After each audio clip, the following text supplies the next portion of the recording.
en el libro de Tito que estamos estudiando, en el capítulo 2. Tito, capítulo 2.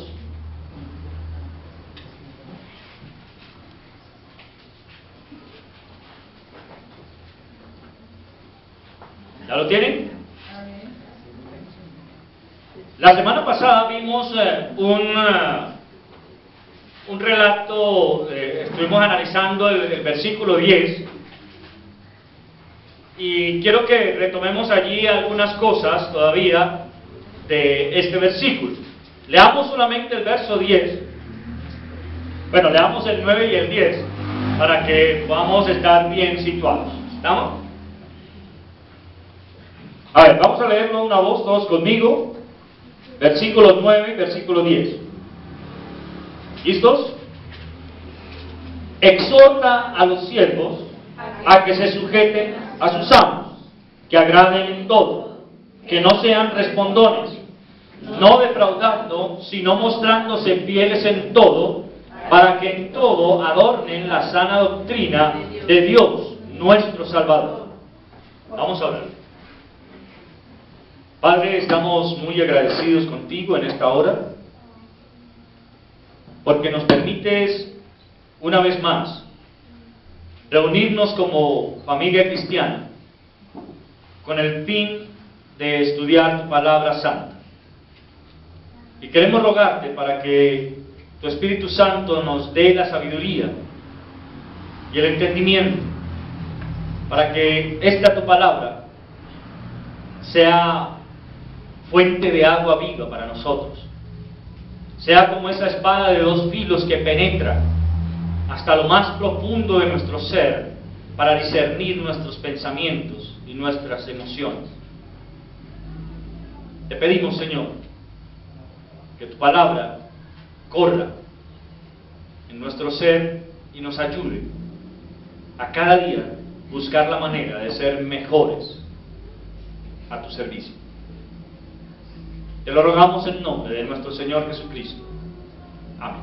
Amén. El versículo 10 del capítulo 2 de Tito nos enseña, veíamos la primera parte, la vez pasada, hace varias semanas atrás, que no debemos defraudar a ninguno, ¿sí? Que debemos ser fieles en todo. Pero la parte final del verso dice, para que adornen la doctrina de Dios. Esa es la parte en la que quiero reforzar el día de hoy. Debemos recordar que cuando habla de los siervos, no nos estamos refiriendo solamente a los esclavos, sino que nos estamos refiriendo a todos los creyentes en todas partes del mundo, porque nosotros, como creyentes, somos siervos ¿de quién? De Cristo. Somos siervos de Dios. ¿Sí? Ahora, cuando dice para que adornen la doctrina de Dios, decíamos la semana pasada que uno adorna algo para que se vea atractivo, ¿cierto? Que usted pone un florero para que la mesa se vea más bonita, que usted mantiene el florero con flores nuevas con el fin de que no se vean marchitas, para que se vea atractivo, para que llame la atención, ¿sí? Cuando habla aquí de que adornemos la doctrina de Dios, nuestro Salvador, nosotros debemos tener en claro que primero, como siervos, tenemos la responsabilidad de hacer las cosas de tal manera que aquella persona para la cual nosotros, como empleados, como dueños de empresa, como cualquier actividad que usted pueda desarrollar en la vida diaria, se note que usted es hijo de Dios. Es triste que muchas veces nosotros tengamos que ver a personas que se dicen creyentes y hacen trampa en los negocios. ¿Cómo se siente usted cuando va a la carnicería y pide 1 kilo de carne? Sabemos exactamente que el kilo son 1000 gramos, pero el carnicero le pesa 950 y le cobra el kilo. ¿Cómo se siente usted? Se siente mal, ¿cierto? No es algo agradable. Uno dice, pero ¿por qué me va a cobrar el kilo si ahí no está el kilo? Faltan 50 gramos. Y tal vez 50 gramos no sean mucha carne. Pero de todas maneras es un robo. Me está robando. Porque yo estoy pagando por 1000 gramos, no por 950. ¿Me hago entender? Entonces, nosotros como creyentes estamos en la misma condición del carnicero ladrón cuando en el trabajo le pagan a usted por 8 horas laboradas y usted trabaja 6. ¿Es exactamente lo mismo o no? No, pero es que no es lo mismo, dirán algunos. Es que son 50 gramos de carne y son 2 horas de trabajo. Es el mismo robo. Y la palabra del Señor me dice de manera concreta, no robarás. ¿Me hago entender? Entonces, ¿qué pasa, hermano? Que desafortunadamente, a veces, nuestra forma de hacer las cosas no muestra que adornemos la doctrina de Dios. Porque con nuestras acciones lo que estamos haciendo es que se vea feo.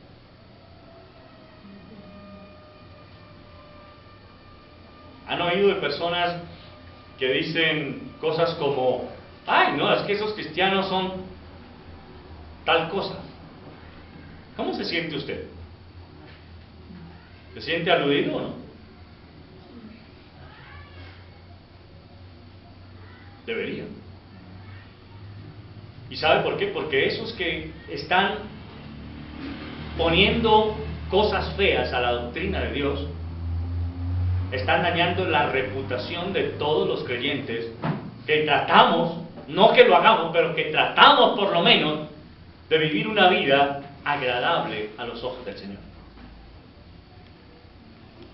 Yo creo que en cualquier parte de la que usted vaya o haya estado en algún momento, han habido personas que le dicen a usted, sí, yo antes iba a una iglesia, pero me cansé porque el pastor se voló con la esposa del diácono. O me aburrí porque vi al tesorero que estaba echándose la plata al bolsillo. O es que los hermanos ahí, eso es un despelote total, están unos agarrados con los otros, se dividieron en 2 bandos. No hablo de aquí de que estén divididos en 2 bandos. Pero sí pasa eso. Hay iglesias donde no hay un solo pastor, donde hay varios pastores. Entonces hay unos que están con el pastor X y hay otros que están con el pastor Y. Y eso es dañino, porque la congregación no es ni del pastor X ni del pastor Y. ¿De quién es la congregación? Del Señor. Pablo lo dijo de manera muy concreta. Ni Apolos es nada, ni Pedro es nada, ni Pablo es nada. Yo no morí por ustedes, dice Pablo. Apolos tampoco, y Pedro menos. El que murió por ustedes es el Señor Jesucristo. El pasaje textualmente dice, yo sembré, Apolos regó, pero el crecimiento lo da Cristo. En otras palabras, nuestros ojos todo el tiempo deben estar puestos ¿en quién? En nuestro Señor. Él es nuestro Rey.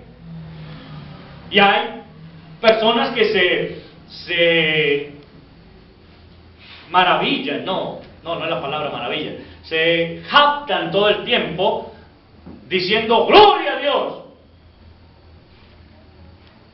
Rey de reyes y Señor de señores. Y le pregunto, si Él es Rey de reyes y es Señor de señores, ¿por qué no le obedeces?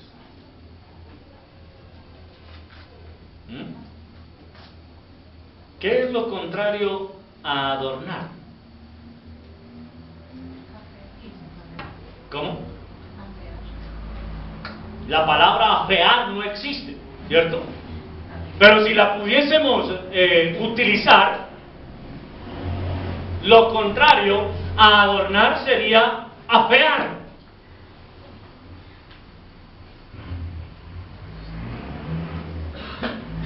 Entonces, muchas veces nosotros como creyentes estamos afeando la doctrina del Señor. Por predicadores que lo único que les interesa es sacarle dinero a la gente de la iglesia.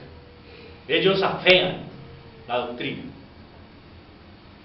Por predicadores que se levantan a enseñar cosas que no están en las Escrituras, afean la doctrina del Señor. Por líderes que se aprovechan de los hermanos de la iglesia, se afea la doctrina. Por eso escuchamos comentarios de, ay no, pero es que eso es una sacadera de plata, es que allá prohíben muchas cosas, es que allá esto, allá lo otro, allá aquello. No se ve atractivo, no se ve agradable. Hay muchas mujeres, lo digo porque lo he visto muchas veces, mujeres que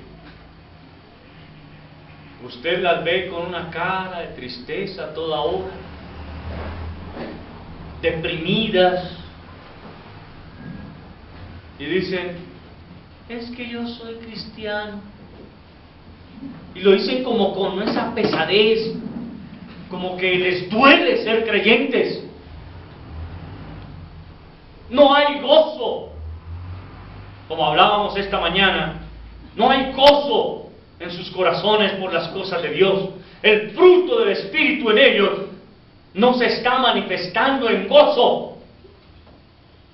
Y gozo no es, como lo decía también esta mañana, no andar por ahí con una sonrisa de oreja a oreja toda hora, pero sí tener la certeza de que soy hijo de Dios y que nada me puede apartar de Él. El problema es que nosotros, como siervos, o embellecemos o ponemos fea la doctrina de Dios.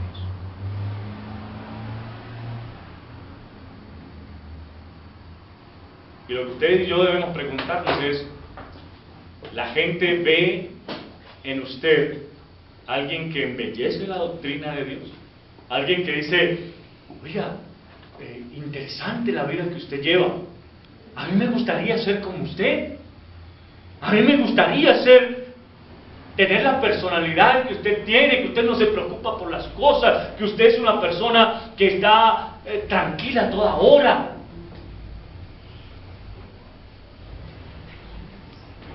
A mí me gustaría ser como usted, que es una persona que confía ciegamente en que Dios va a hacer todas las cosas.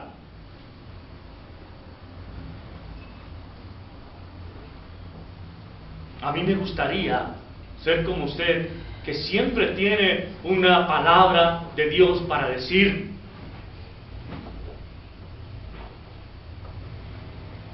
¿Dicen eso de usted? O por el contrario dicen, ¿y usted es creyente? ¿Y usted es que es creyente? ¿Luego usted no es creyente? ¿No le ha pasado?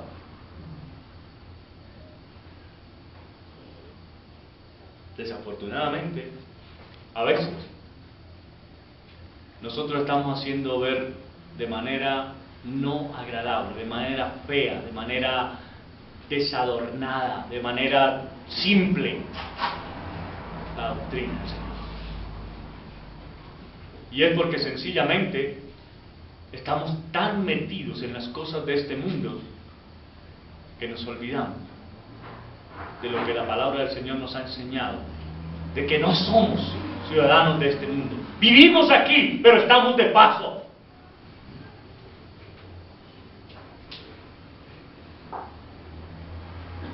Dice la Escritura que nuestra ciudadanía está ¿dónde? En los cielos. Pero usted no vive como ciudadano de los cielos. ¿Han pasado por la embajada de los Estados Unidos? ¿Sí? ¿Alguna vez han pasado por ahí?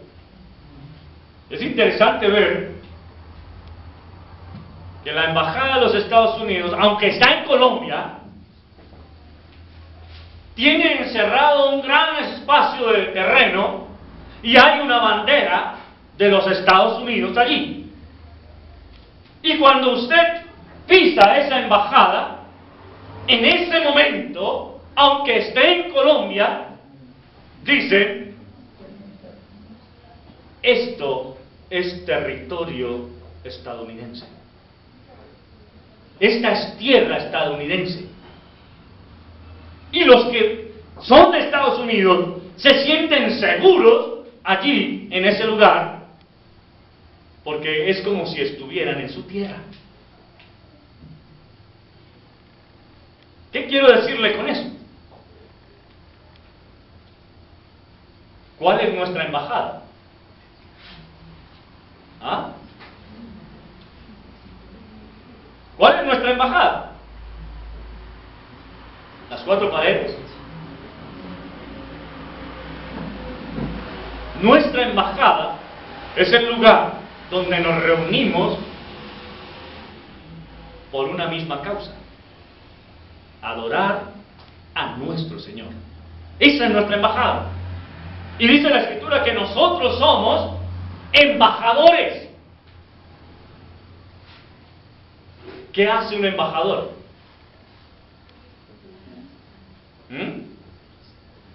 ¿Saben ustedes cuál es la labor de un embajador? La labor del embajador es representar en cualquier parte del mundo donde se encuentre el lugar de donde él es, y representarlo con todas las de la ley. Cuando usted entra a la embajada americana, allí se hace todo como si fuese en Estados Unidos. Sale de la embajada y usted está en Colombia. Los que allí viven, los que trabajan allí en la embajada americana, saben que estando en ese lugar, ellos deben comportarse con las mismas normas que se usan en Estados Unidos. Pero nosotros, que somos embajadores de Cristo, nos comportamos allá afuera como si no fueran de Cristo.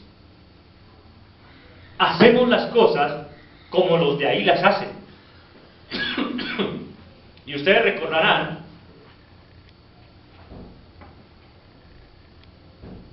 que Pablo tuvo que llamarle la atención de manera muy fuerte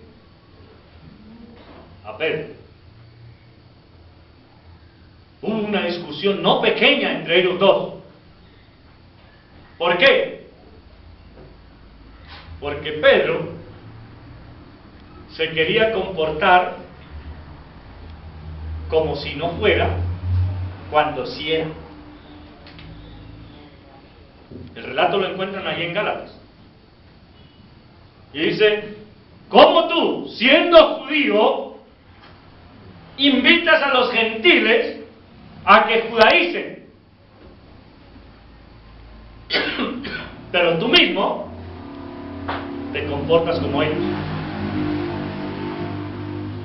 Cuando estás con gentiles, comes y bebes con ellos como si fueras gentil. Pero cuando llegan los judíos, te apartas de los gentiles y te comportas nuevamente como judío. En otras palabras, lo que Pedro estaba haciendo era no adornar la doctrina de Dios, sino contrariarla, ponerla en una condición totalmente distinta. Y eso, hermano, es lo que muchos creyentes están haciendo. Dicen que son de Dios, pero se comportan como si no lo fueran. Sus obras, sus pensamientos, sus acciones, sus vocabularios no son lo que dice la Escritura. Por el contrario, como que los incrédulos se aterran y dicen: ¿y luego usted no es creyente? Por esa razón es que cuando Pablo está diciéndole aquí a Tito que nosotros como siervos debemos adornar la doctrina de Dios, no nos debemos ver como tocó comportarse como creyente. No, pues, ¿usted por qué no hace tal cosa? No, es que en la iglesia dijeron que no. ¿En la iglesia? ¿O es porque usted está convencido de que no se debe hacer porque desagrada a Dios?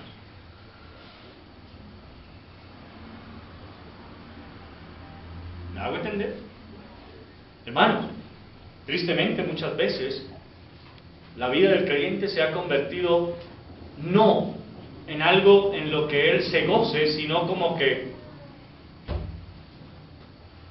bueno,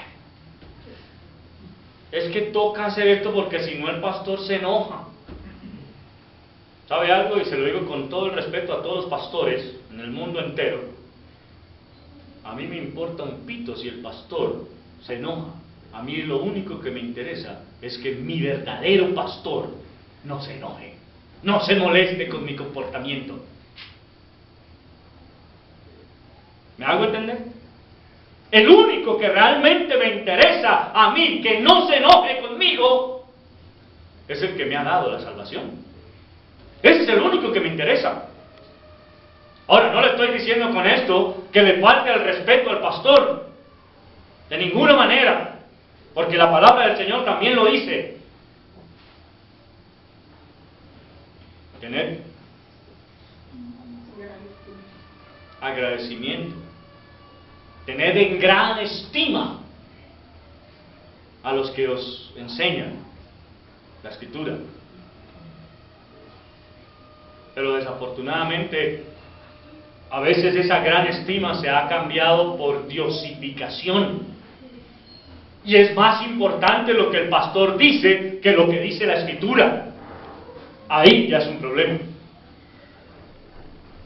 Por esa razón es que la doctrina de Dios no está siendo adornada, porque estos hombres, que como lo dice la misma Escritura, enseñan por ganancia deshonesta lo que no conviene, y enseñan como si fuera palabra de Dios doctrinas de demonios, a eso sí les creen. Y a eso sí siguen, pero no siguen lo que la palabra del Señor dice.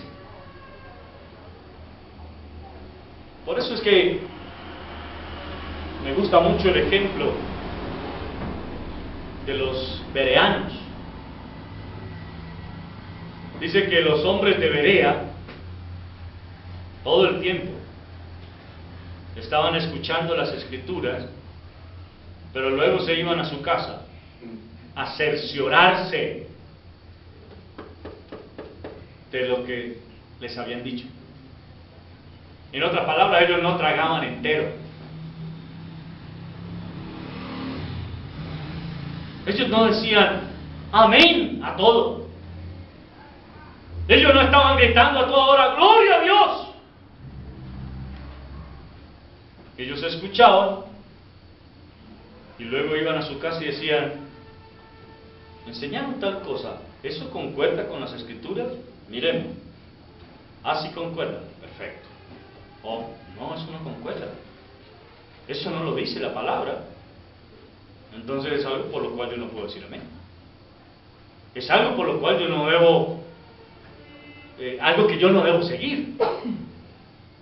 Y el problema nuestro hoy, el problema del cristianismo hoy, hermano, es que ha sido minado de tanta enseñanza falsa, de tanta basura, y el creyente, o el que se dice creyente, no está corroborando con las Escrituras que lo que le digan es verdad.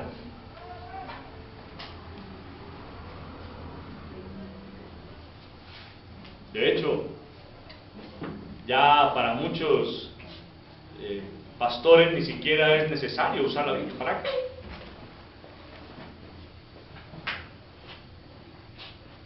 He tenido la oportunidad de escuchar a algunos predicadores que dicen sencillamente, el teólogo fulano de tal dice tal cosa, el otro teólogo dice tal otra. Sí, a mí me parece interesante lo que dijo ese teólogo y el otro, pero ¿qué dijo el Señor? Es lo que a mí me debe importar. Eso es lo que a mí me debe tener en claro. ¿Qué es lo que dice el Señor? Porque el teólogo X puede decir esto, el teólogo Y puede decir lo otro, pero el que tiene la última palabra es ¿quién? Dios. El Señor Jesucristo. No hay otro. ¿Dónde la encontramos? Aquí. Entonces a eso es a lo que yo tengo que acudir. A ir a las Escrituras y decir, esperen un momentico. A mí me enseñaron que no debo, por ejemplo, lo que decíamos esta mañana, el ejemplo de el que no quiere trabajar. La gran mayoría conoce el texto como el que no trabaja, que no coma. Pero les decía, ¿dice así el texto? No. El texto dice, el que no quiere trabajar, que tampoco coma. ¿Ve? ¿Sí nota que hay mucha diferencia? ¿Por qué? Porque es que cuando yo digo, el que no trabaja, y si usted se quedó sin trabajo, entonces no puede comer. ¿Cierto, José? ¿Aguantaría usted hambre porque no tiene trabajo? Porque le voy a aplicar la Biblia, según esa versión que anda por ahí. No, como usted no está trabajando, hermano, entonces no tiene derecho a comer. Aguante hambre hasta que consiga trabajo otra vez. No, el texto lo que dice es el que no quiere. ¿Se da cuenta cómo cambia la cosa? El que no quiere trabajar. Hermano, ¿hay trabajo en tal parte? No, ese no me gusta. ¿Hay trabajo en tal? No, ese menos. No, usted no quiere trabajar. Entonces, ahí sí no coma. No espere que yo le dé comida porque usted no quiere trabajar. ¿Sí? ¿Han tenido esa experiencia de personas que llegan y le dicen a usted, por ejemplo, ay, no, es que en la casa estamos pasando una necesidad horrible, eso usted viera, hasta los ratones comen al frente?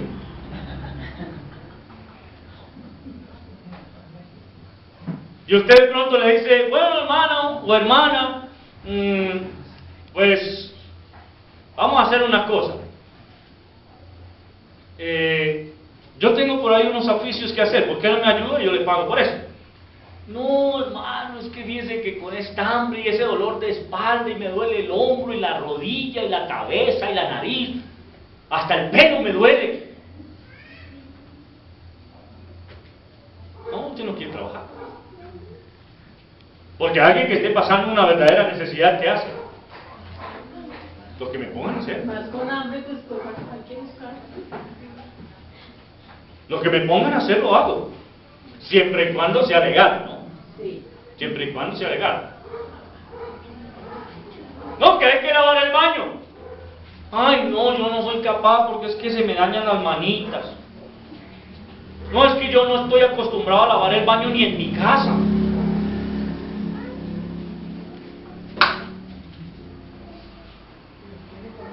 Pero sí quiere comida.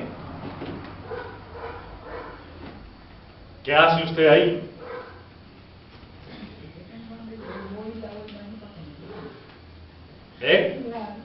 Eso es adornar la doctrina de Dios. Pues uno le puede dar una comida, pero ya no le vuelve a dar nada más.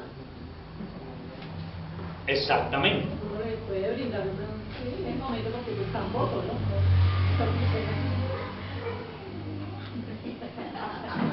¿Cómo? La cuestión aquí, hermanos, es que desafortunadamente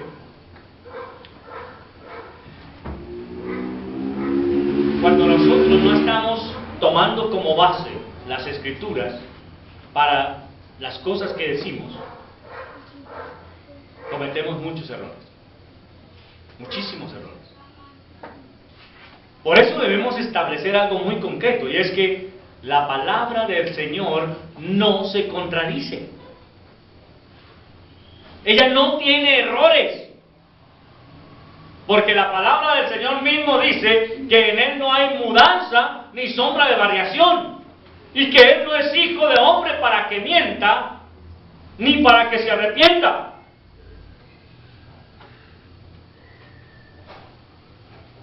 Entonces, esos que están diciendo, no, es que eso lo dijeron antes y ahorita ya no aplica. Perdón. ¿Dónde puede usted cerciorarse de eso en las Escrituras? ¿Cree que hay algún texto que le pueda decir eso? Le aseguro que no. Porque la Escritura dice, algunas partes de las Escrituras son útiles para enseñar. ¿Cierto? No. Lo que dice Pablo a Timoteo es, toda la Escritura es inspirada por Dios y útil para enseñar, para redarguir, para instruir, para corregir en justicia, a fin de que el hombre de Dios sea perfecto, enteramente preparado para toda buena obra. Segunda de Timoteo 3:16. ¿Se da cuenta? Entonces, cuando alguien le dice a usted, no, es que eso ya no es para este tiempo, ¿usted qué le puede decir? ¿Cuándo dice la Escritura que eso dejó de ser? Es lo primero que yo tengo que preguntarle. Porque si hay cosas que ya dejaron de ser, como por ejemplo, una, presentar sacrificios. Ya eso no lo necesitamos hacer. ¿Por qué? Porque ya se cumplió. Dice que se presentó el Señor Jesucristo como sacrificio perfecto y el último. Ya no hay necesidad de más. Eso dejó de ser. Pero hay quienes dicen, por ejemplo, no, es que los mandamientos no son para hoy. Los mandamientos no son para hoy. ¿Y la Escritura qué dice? Vayamos a la Escritura. Dice, por el contrario, enseña de manera concreta, yo no he venido para abrogar la ley, sino para ¿qué? Cumplir. ¿Se da cuenta? El Señor no vino a quitar la ley, vino a cumplirla. Y si Él la cumplió, ¿cuánto más estamos nosotros obligados a hacer como hijos de Dios? Por eso Pablo también enseñó lo siguiente: sed imitadores de Dios como hijos amados. ¿Me hago entender? Entonces yo no puedo decir, no, es que eso ya no es para hoy. Cuando hablamos de cosas que no son para hoy, obviamente tengo que mirar de qué estamos hablando. Por ejemplo, que hoy tuviésemos dividido en el templo el lugar santo, el lugar santísimo y los atrios. ¿Por qué eso no es para hoy? Hebreos lo dice de manera concreta. Porque el Señor, como sumo sacerdote, entró una vez y para siempre.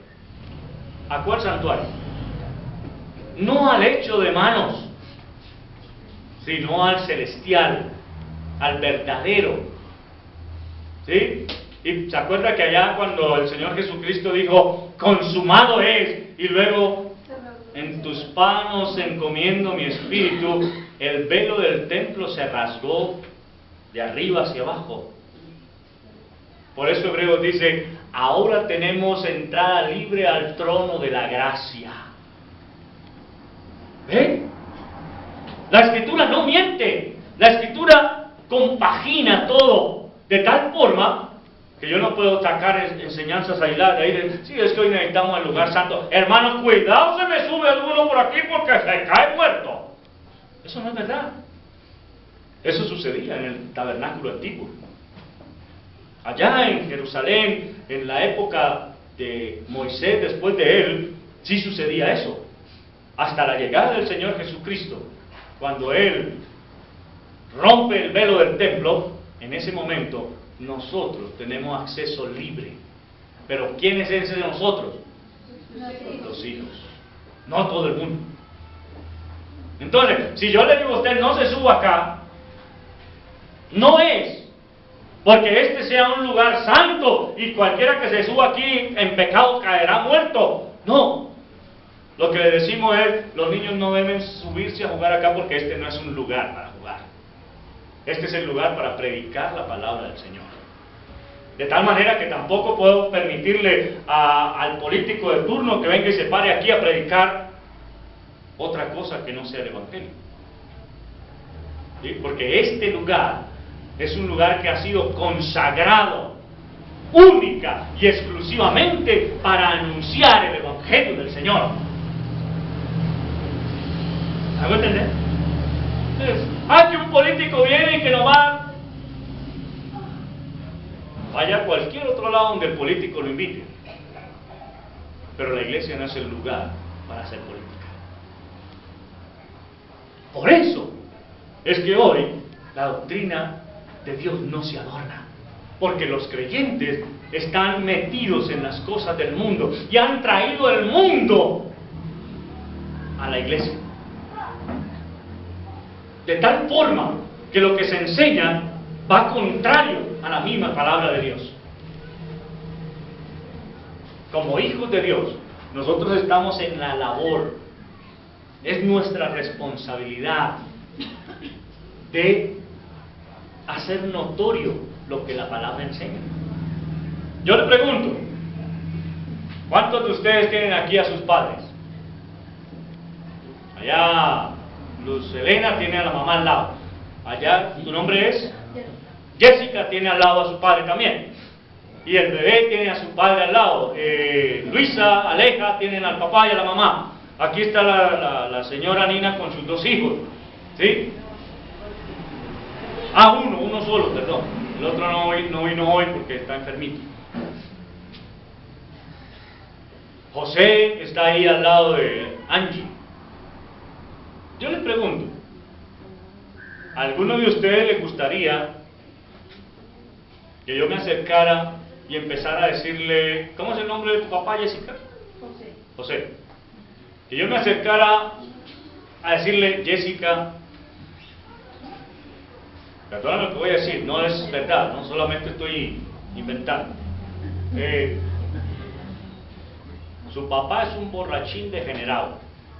Lo vi por allá con 3 viejos y una pelada.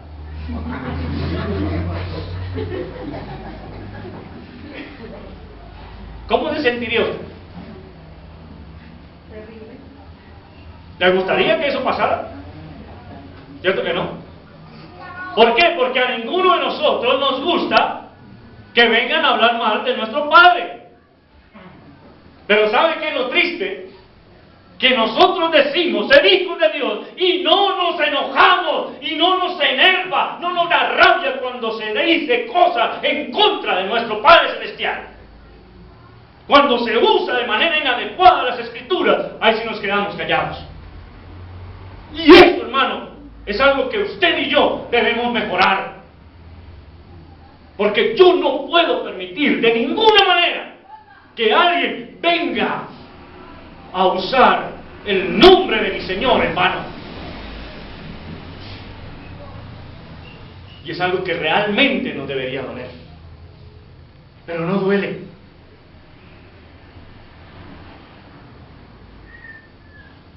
Por eso dice la Escritura, por causa nuestra, es por causa nuestra que el nombre de Cristo es vituperado. Porque usted y yo nos hemos quedado callados y nos hemos acomodado más al mundo que a la palabra del Señor. Hemos olvidado lo que Pablo recomienda a los romanos.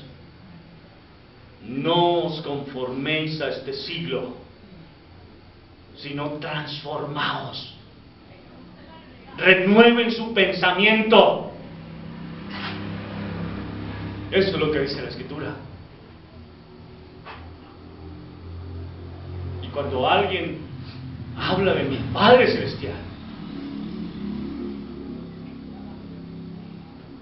me tiene que dar rabia. Me tengo que enojar. Porque es que no es cualquiera del que están hablando. Es de aquel que me va a llevar a vivir con Él eternamente.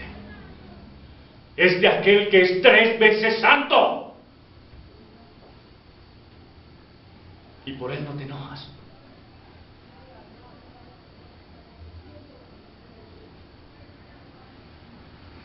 Qué triste que en lugar de adornar, seamos nosotros los causantes de que se vitupere el nombre del Señor.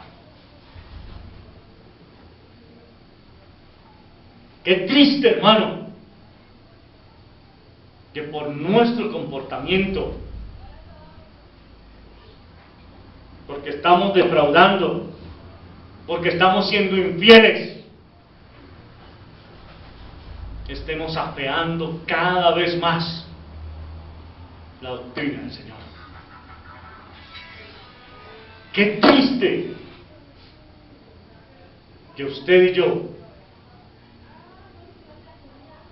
hayamos permitido que estas cosas pasen.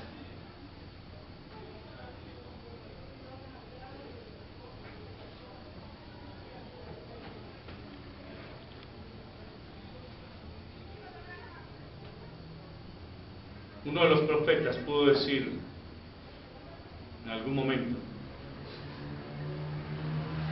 el celo por tu casa me consume.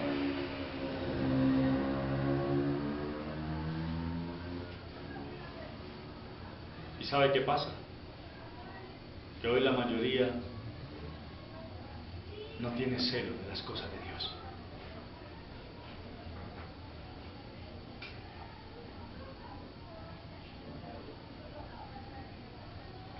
Es triste lo que voy a decirles, y no lo hago con el fin de juzgar.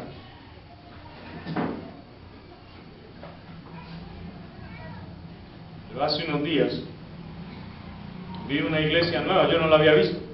Colocaron ahí a la vuelta de la casa, en un 3er piso.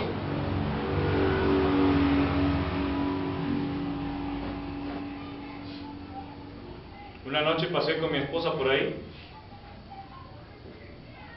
Supuestamente estaban en culto. Y hermano, eso parecía una discoteca.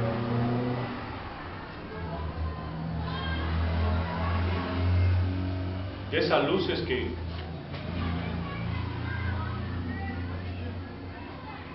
y una bullaranga de música. Supuestamente estaban adorando. Supuestamente. Al día siguiente volví a pasar por ahí.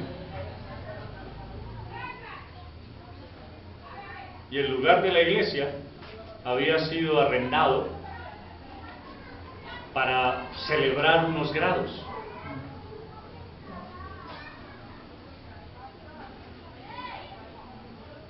Y la gente que estaba saliendo de los grados ni siquiera era de la iglesia. Bueno, creo que no era de la iglesia porque algunos los vi con botellas de licor, así que calculo que no eran de ahí.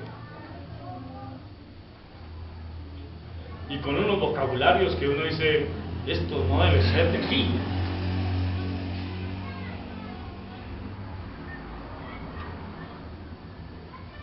Se perdió el celo por las cosas de Dios.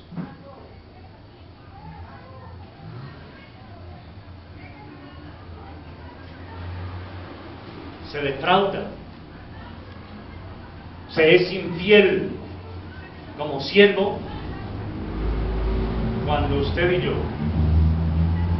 permitimos que eso de allá afuera tenga más importancia que lo que el Señor diga. Y déjeme decirle algo.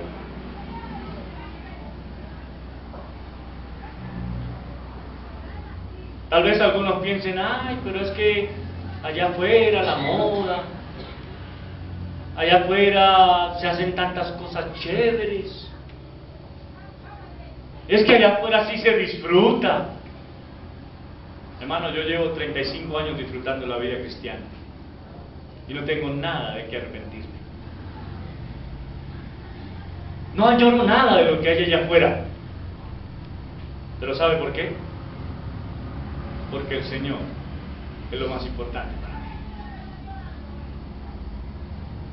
Porque agradar al Señor es lo más importante para mí.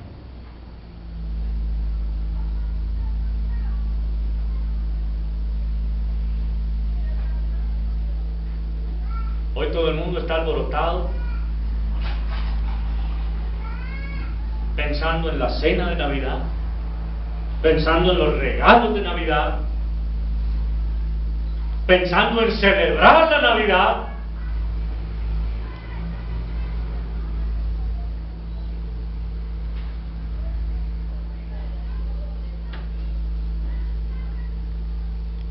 Y eso no da nada, tiene que ver con el Señor. Nada, absolutamente. Ayer leía algo de un hombre que escribió en contra de aquellos que estamos tratando de quitarnos todas estas tonterías que el mundo ha querido meter en la iglesia, sencillamente para seguir validando que se celebre la Navidad en los hogares. Y decía, algunos han querido satanizar la Navidad, enseñando que es algo pagano,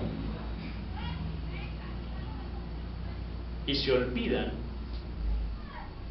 que la Navidad fue lo primero que celebraron los cristianos.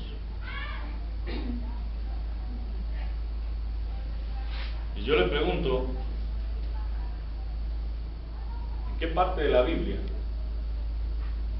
dice que los cristianos celebraron la Navidad?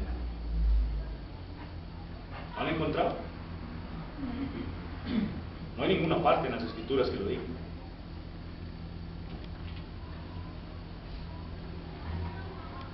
No hay ninguna parte. ¿O acaso ustedes encuentran algún texto en las Escrituras que diga el Señor Jesucristo, el día de mi nacimiento fue tal y ese día lo tienen que celebrar con regalos y comida? ¿Cierto que no? No lo hay. No está en ninguna parte. Pero es más fácil seguir la costumbre del mundo. Ah, sí, porque es que es tan bonito, los regalos, el árbol, las luces, aquí, allá, y no sé qué, y sé cuándo. Pero ¿en qué parte de las Escrituras valida eso? No tiene. No hay.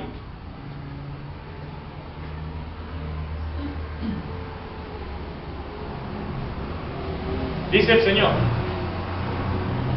bienaventurados sois cuando por mi causa os vituperen y os persigan y digan toda clase de mal contra vosotros, mintiendo.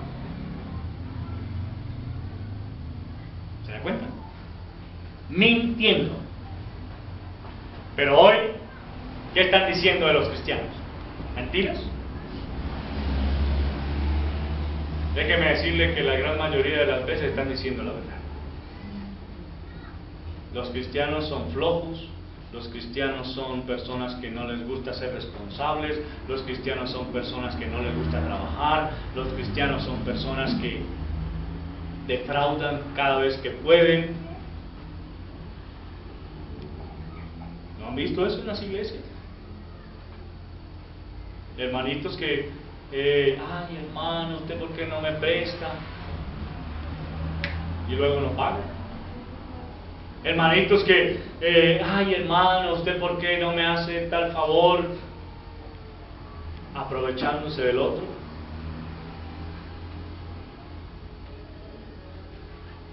Todo el tiempo. Y eso es triste. Es necesario, hermano, que nosotros podamos llegar a decir, espera un momentico, si somos hijos de Dios, si verdaderamente somos hijos de Dios, somos sus siervos, y como siervos suyos estamos llamados a adornar la doctrina. En otras palabras, que la doctrina en mí no se vea como algo gravoso, que sea, ay, es que toca hacer eso. No, sino que se vea como, es que me gusta hacerlo así, porque así lo manda el Señor. Y yo me siento bien haciendo las cosas como Dios manda que haga. ¿Por qué? Porque Dios no quiere nada malo para mí. ¿Cierto? ¿O sí? No, Dios no quiere nada malo para usted. Dios no quiere hacerte daño. Dios quiere que lleves una vida agradable aquí en la tierra mientras llega el momento de llevarnos a su presencia. Estoy diciéndole agradable, no llena de lujos. ¿Me hago entender? Y esa es la verdad de la palabra del Señor. Por esa razón es que nosotros tenemos que decir,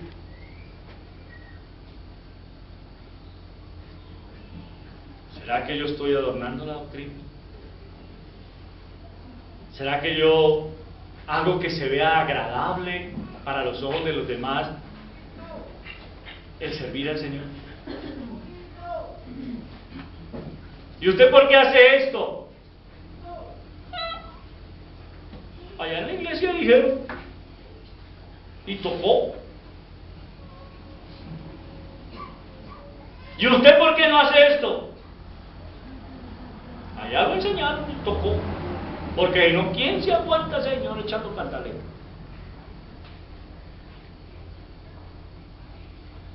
Déjeme decirle, hermano, que mi cantaleta es lo que menos le debe importar a usted.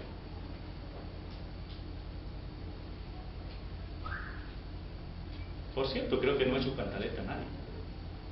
¿O sí? ¿Alguna vez le he echado cantaleta a alguien? Yo creo que no. Creo.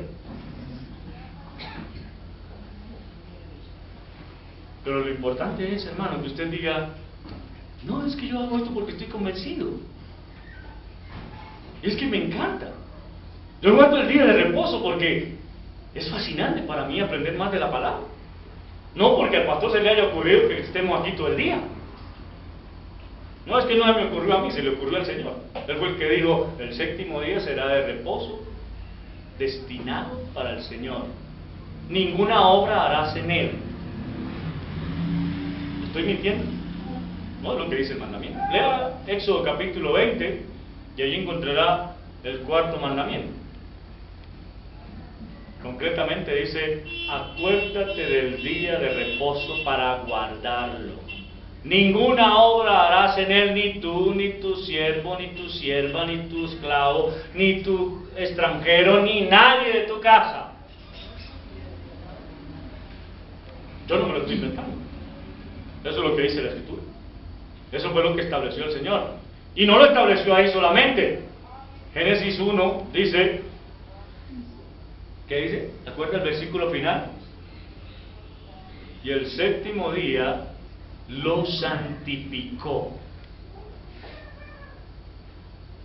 Descansó de toda la obra que había hecho. Ay, el Señor estaba exhausto de crear el mundo, ¿cierto? No. Pero nos dio el día de reposo para provecho nuestro. Es para nuestro provecho. No es para dañarnos el día. No. Es para que nosotros disfrutemos del descanso en su palabra. Es para eso. ¿Ve? Entonces, hermano, se debe adornar la doctrina. ¿Sí? Yo tengo que la gente vea, y no solamente que la gente vea, usted mismo lo tiene que ver. Preguntarse a sí mismo, oiga, yo me estoy vistiendo así porque allá el pastor se le ocurrió decir que nos tenemos que vestir las mujeres decorosamente. ¿Se me ocurrió a mí o quién fue el que lo dijo? La palabra del Señor dice que vuestro atavío debe ser decoroso. Yo no me lo inventé, fue el Señor.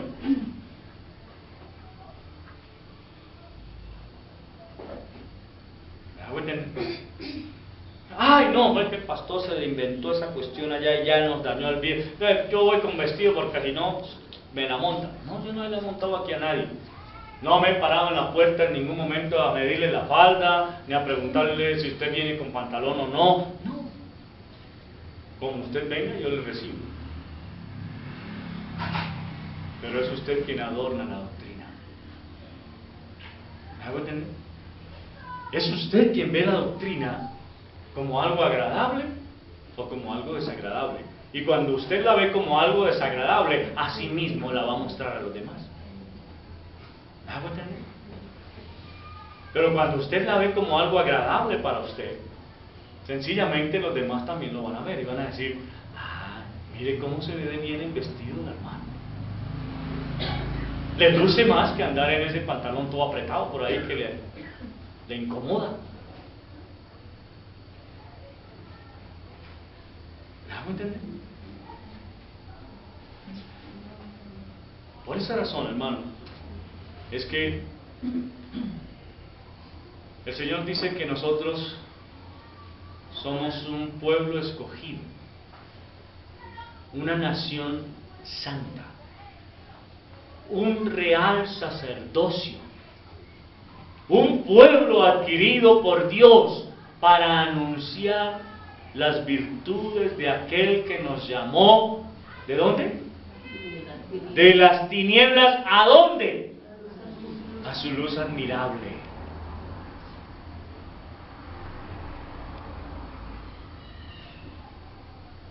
Y por eso dice también la Escritura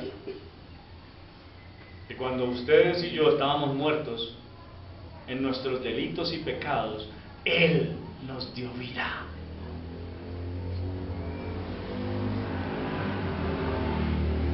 ¿Y usted se molestó con la vida? ¿Y le dio rabia que lo revivieran? ¿Le parece malo que lo hayan dado vida? Yo le pregunto a los niños, Mateo, una pregunta. ¿A ti te molesta que te hayan traído a este mundo? Él dice que no. Aleja, ¿a ti te molesta? ¿Has culpado a tu mamá y a tu papá? ¿Para qué me trajeron? ¿No? ¿Andrea? Tampoco. Angie, No. ¿José alguna vez le criticó a sus papás que lo hayan traído a este mundo? ¿Cierto que no? Y a veces a nosotros parece que nos molestara que el Señor no hubiera dado vida. Que nos haya sacado de un lodo cenagoso, como lo dice el Salmo 40, y nos haya puesto en una peña, y haya enderezado nuestros pasos, y que haya puesto en nuestros labios, en nuestra boca, cánticos para alabarle. Nos molesta. Pareciera que nos molestara. Porque no lo vemos como agradable, como que... Hermano, vamos a cantar.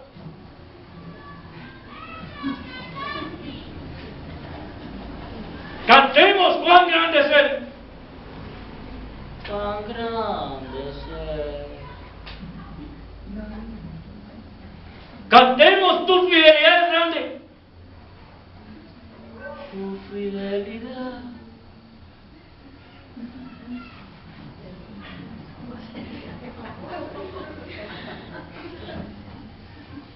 No tienen nada de alegre cantarse. Eso fue lo que hizo el Señor con nosotros. Poner en nuestros labios cántico nuevo. ¿Y dónde está el cántico nuevo? ¿Dónde está? ¿Dónde quedó?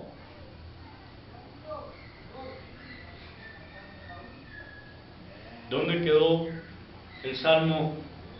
Dulce es a mi paladar tu palabra, más dulce que la miel y que la que destila del panal.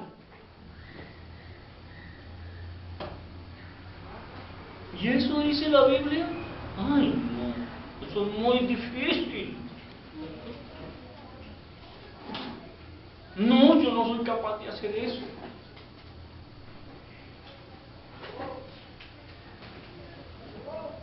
Hermano, pregúntate,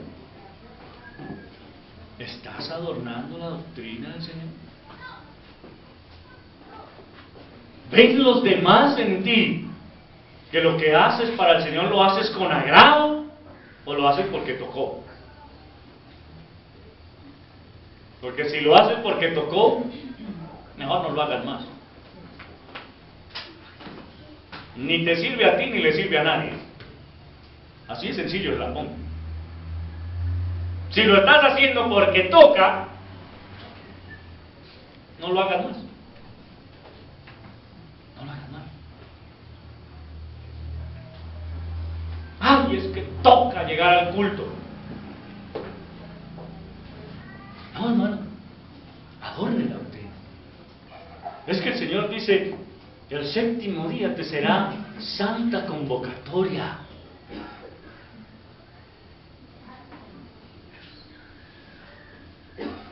¿Sí?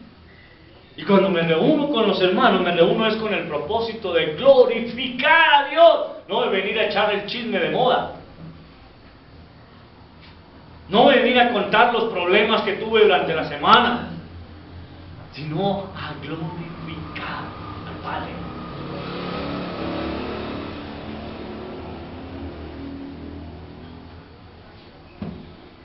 Ay, hermanos, ¿cuánta falta nos hace empezar a adornar con nuestras vidas la doctrina del Señor?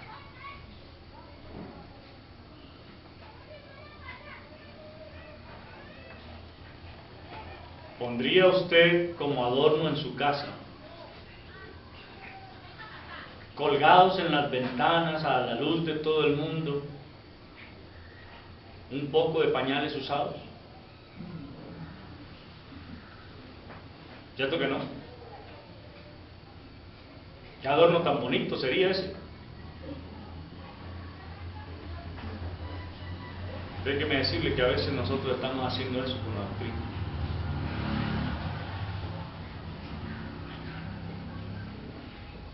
Porque tristemente nosotros muchas veces estamos viendo la doctrina como algo sucio, como algo que no nos sirve, como algo que daña,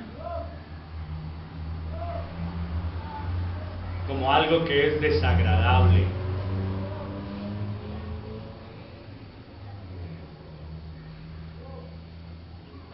Por eso dice la Escritura que ella es nuestro sustento. Y por eso dice nunca. ¿Te acuerdas que dice? Josué 1:8.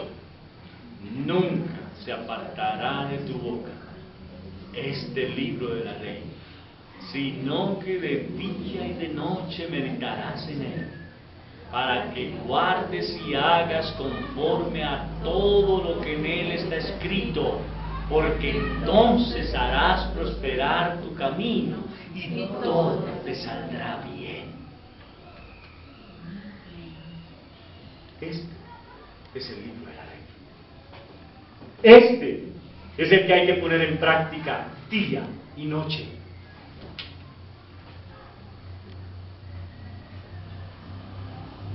Por eso el salmista podía decir, preferiría estar un día en tus atrios que 1000 fuera de ellos. Por eso es que también dice, lámpara es a mis pies tu palabra. Y por eso también dice, ¿con qué guardará el joven tu camino? Con guardar tu palabra. Hijo mío, no te olvides de mi ley.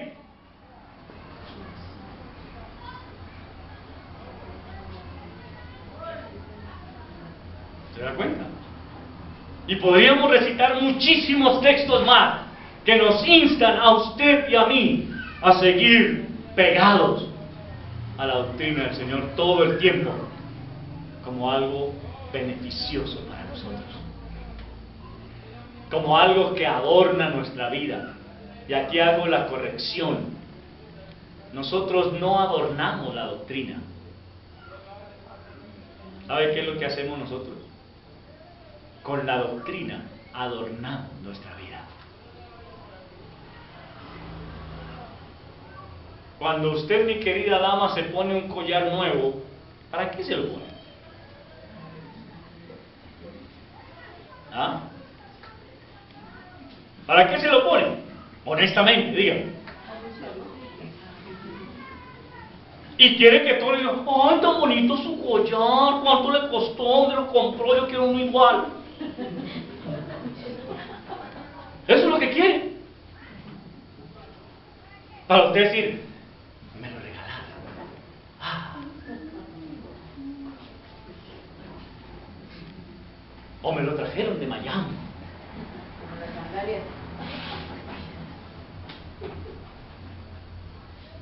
Bueno, así es la doctrina en nosotros. La debemos usar para adornar nuestra vida. Que la gente vea la doctrina en nosotros todo el tiempo y diga, mira qué buena la vida que usted lleva. Qué rico vivir como usted, sin preocupaciones. Dichoso de lo que Dios le dé. Usted no le hace el feo a las bendiciones que Dios le da. Porque a veces lo hacemos, ¿cierto? A veces lo hacemos. Señor, dame un trabajo, pero que sea de gerente y me gane 50 millones de pesos mensuales. Y le llaman y le dicen, hay un trabajo de aseador, ¿se le mide? Ay, no. No, porque yo estaba esperando el de gerente. ¿Ve? Hermanos queridos, nuestra vida se adorna con la doctrina del Señor. Los demás la van a ver y le van a decir, chévere vivir como usted. ¿Cómo hace? Y allí usted podrá sacar todo su arsenal bíblico y decir, siguiendo lo que la palabra del Señor manda. ¿Están conmigo?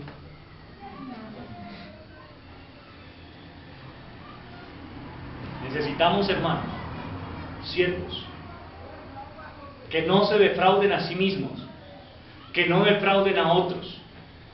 Necesitamos siervos que sean fieles en todo. Y necesitamos siervos que adornen su vida con la doctrina del Señor. Espero que ustedes quieran ser esos siervos. Vamos a orar. Padre, te agradezco en esta mañana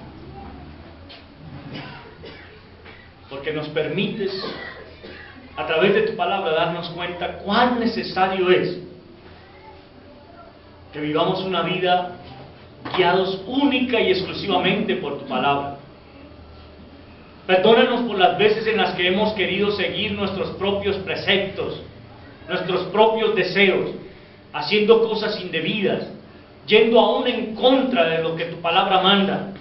Permite que nuestra vida, Señor, sea adornada de tal forma con tu palabra que los demás noten que somos tus hijos, pero que nosotros mismos podamos sentir que te estamos agradando a ti, Rey de Reyes y Señor de Señores.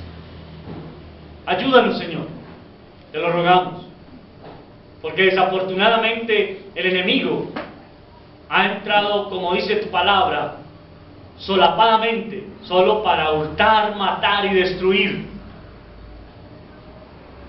Ayúdanos a estar apercibidos, ayúdanos a no desfallecer y hacer las cosas como tú quieres que se hagan.